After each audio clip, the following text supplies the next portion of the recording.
Қазақстанға қандай қауіп төніп тұр? Мына видеода Тоқаев Арал мен Каспийдің тартылу мәселесін қозғап тұр. Оның сөзінше, Қазақстан үшін су тапшылығы қаупі қазір өмірлік маңызы бар мәселе. Себебі 17 жылдан кейін Қазақстанда трансшекаралық өзендермен келетін су 12-15 миллиард текше метрге жетеді. Бұл тақырыпты үрей туғызбай, барынша шындыққа жақын ғылыми негізде түсіндіріп берейін. Қазір Орталық Азияда, соның ішінде Қазақстанда ең үлкен қауіптің бірі жеделдеп жатқан климаттық дағдарыс. Ғалымдар 2040 жылды бетбұрыс жылы деп ескертіп отыр. Яғни бұл жылға қарай аймақтағы мұздықтар су беретін максимум нүктесіне жетіп, содан кейін өзендердегі су көлемі тұрақты түрде төмендей бастайды. Бұл жай ғана болжам емес.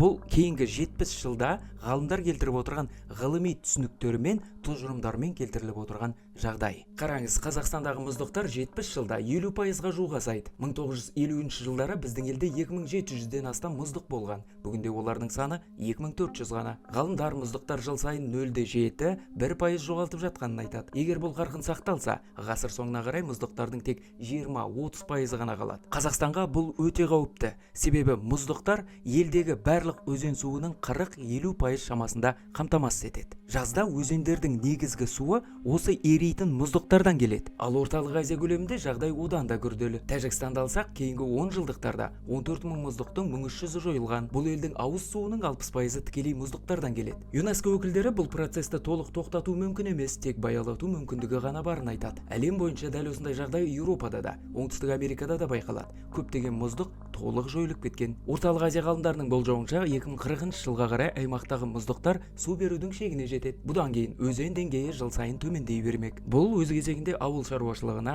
энергетикаға, экологияға, миллиондаған адамның ауыз су қауіпсіздігіне тікелей соққы болады. Ал бұл неге қауіпті? Қазір өзендер суының белгілі бір үлесі жазда мұздықтар есебінен толықса, мұздықтар жоғалғанда өзендер тек маусымдық жауын-шашынға тәуелді болады. Ал бұл жыл сайын құбылмалы климат жағдайында судың тұрақты тапшылығын туғызады. Біріккен ұлттар ұйымы мәліметінше, Орталық Азиядағы мемлекеттер дәл осы су тапшылығынан жыл сайын $2 миллиард шығынға ұшырауы мүмкін. Қазақстан, Өзбекстан, Қырғызстан, Тәжікстан мен Түркменстанның барлығы бір өзен жүйесіне тәуелді. Сондықтан мұздықтардың кемуі Орталық Азиядағы бір ғана мемлекеттің емес, осы бүкіл өңірдің проблемасына айналып отыр. Арнаға жазылып, лайк баса кетіңіз.